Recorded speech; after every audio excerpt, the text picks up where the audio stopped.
السلام علیکم ناظرین، میں محمد اسلم حسین سیاست کی عالمی خبروں میں آپ سب کا استقبال کرتا ہوں۔ پیش ہے دنیا بھر سے آج کی کچھ اہم خبریں۔ سعودی عرب میں مسجد حرم اور مسجد نبوی صلی اللہ علیہ وسلم میں عازمین نے ذی الحجہ کا پہلا جمعہ ادا کیا۔ سرکاری خبر رساں ایجنسی ایس پی اے کے مطابق عازمین حج مسجد نبوی کی زیارت کے بعد حج کے لیے مکہ مکرمہ روانہ ہو رہے ہیں۔ انہوں نے مسجد نبوی کی زمینی منزل اور چھت کے علاوہ صحنوں، پارکنگ لاٹس اور اطراف کی جگہوں میں جمعے کی نماز ادا کی۔ غیر معمولی اصدام کے بعد ٹریفک اہلکار مسجد نبوی جانے والے راستوں پر ٹریفک کو رواں دواں اور منظم رکھنے کے لیے تعینات کیے گئے۔ مسجد نبوی کے صحنوں اور دیگر حصوں میں 25,000 سے زیادہ قالین بچھائے گئے تھے۔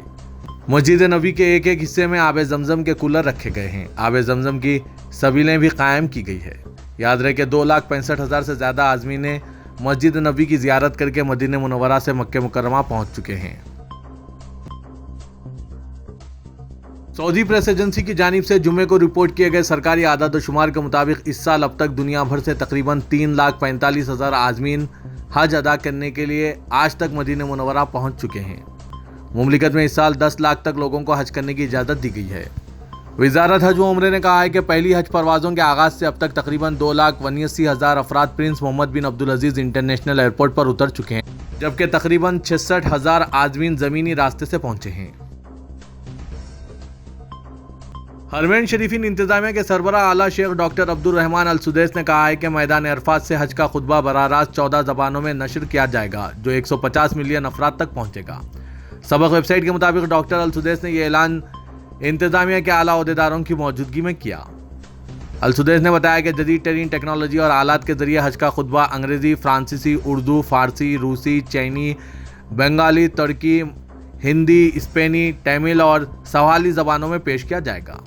ڈاکٹر السدیس نے کہا کہ میدان عرفات سے حج کے خطبے کا براہ راست ترجمہ پیش کرنے کا پروگرام اپنی نوعیت کا سب سے بڑا عالمی پروگرام ہے۔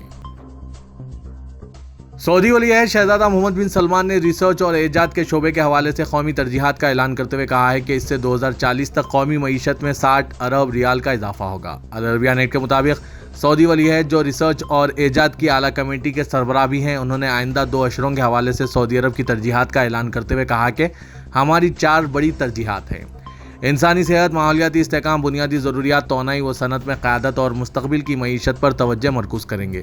اس سے عالمی سطح پر سعودی عرب کی مسابقتی استعداد مضبوط ہوگی۔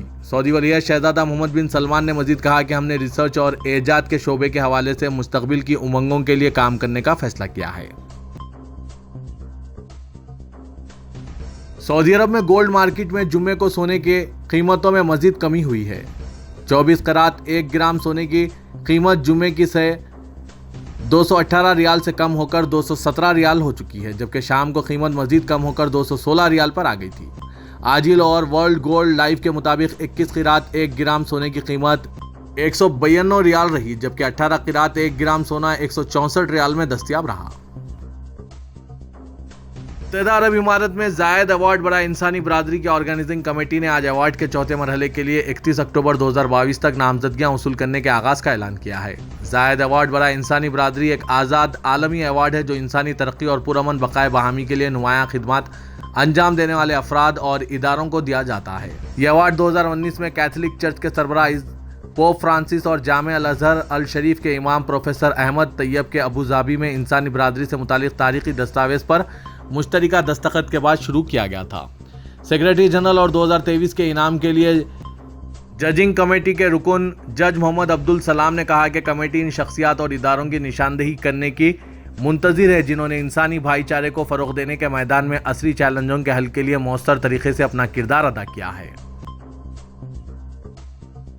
دبئی نے پلاسٹک سے پیدا ہونے والی آلودگی ختم کرنے کی خاطر خطے میں پائیدار ترقی کے لیے ایک مرتبہ استعمال ہونے والی پلاسٹک کے تھیلے کی جگہ بار بار استعمال ہونے والے پلاسٹک بیگ کے کمیونٹی اقدام کا اعلان کیا ہے۔ پلاسٹک فار فیبرک مہم دبئی کے رہائشیوں کی حوصلہ افزائی کرتی ہے کہ وہ اپنے واحد استعمال شدہ پلاسٹک جمع کر کے دوبارہ استعمال کے قابل شاپنگ بیگ سے تبدیل کریں۔ اس اقدام کا مقصد کوڑا کچرا کم کرنا اور 1 جولائی 2022 کو متعارف کرائے گئے واحد استعمال پلاسٹک کے تھیلوں پر ملک گیر ٹیرف کی حمایت کرنا ہے۔ متحدہ عرب امارات کی ماہر امراض نسواں ڈاکٹر مونا عبدالعزیز قاشوانی شارجہ میں القاسمی خواتین اور بچوں کے اسپتال میں روبوٹک سرجری کرنے والی پہلی اماراتی خاتون ڈاکٹر بن گئی ہے۔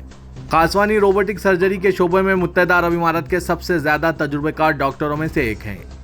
انہوں نے 2005 میں لندن کی کونین میری یونیورسٹی سے گریجویشن کی اور پھر اسے ہسپتال کے لیپروسکوپک آپریشنز اور روبوٹک سرجری پروگرام کے ڈائریکٹر ڈاکٹر ذکی المزکی الشمسی نے خواتین روبوٹک سرجنز کے پروگرام میں شامل ہونے کے لیے نامزد کیا۔ فیفا نے تصدیق کی ہے کہ قطر میں اس سال ہونے والے فٹ بال ورلڈ کپ میں semi automated of side system استعمال کیا جائے گا۔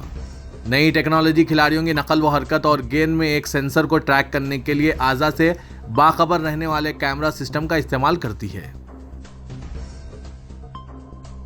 ترکی کے صدر رجب طیب اردوغان نے کہا کہ اب جبکہ موجودہ دور میں ایشیائی پیداواری نیٹ ورک کے متبادل پتے کی تلاش بڑھ رہی ہے تو ترکی کی سمندری صنعت مستقبل قریب میں بحرانوں کو بہترین طریقے سے موقع میں بدلنے کی اپنی صلاحیت کا مظاہرہ کرنے میں ذرہ بھر بھی شک نہیں ہے۔ صدر اردوغان نے شپ یارڈ استنبول میں منعقدہ دوسری میری ٹائم سربراہی کانفرنس کو بھیجے گئے تحریری پیغام میں میری ٹائم اینڈ کیوبیٹیج ڈے کی مبارکباد دی۔ انہوں نے کہا کہ انہیں یقین ہے کہ سمٹ جو مقامی اور غیر ملکی ممتاز ناموں کی شرکت کے ساتھ منعقد کی گئی سمندری صنعت کے لیے بڑی اہمیت کی حامل ہے۔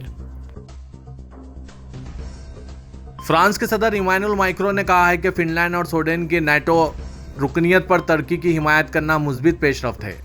میڈرڈ میں منعقدہ نیٹو سربراہی اجلاس کے اختتام پر پریس کانفرنس سے خطاب کرتے ہوئے ایمانوئل میکرون نے بتایا کہ میں نے فن لینڈ اور سویڈن کے حوالے سے ترک صدر اردوغان سے گزشتہ دنوں بات چیت کی تھی۔ فرانسیسی صدر نے کہا کہ سویڈن اور فن لینڈ کی نیٹو میں شمولیت پر ترکی کی حمایت کرنا ایک مثبت پیش رفت ہے، میں اس کا خیر مقدم کرتا ہوں۔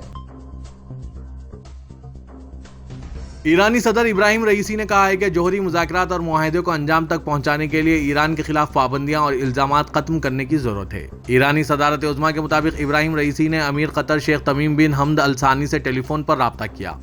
اس بات چیت میں دوحہ میں ہو رہے ایران اور امریکہ کے درمیان حالیہ مذاکراتی دور کے بارے میں تبادلہ خیال کیا گیا۔ مذاکرات میں ایران کے جوہری پروگرام سے متعلق مغربی دعووں کو مسترد کرتے ہوئے ایرانی صدر نے کہا کہ ایران کے خلاف الزامات کی مسلسل بوچھار اور بے بنیاد دعووں کا سلسلہ مذاکراتی عمل کو سیاسی رنگ دینے کی کوشش ہے جو کہ اس عمل کو غیر سنجیدگی کی جانب لے جا رہا ہے۔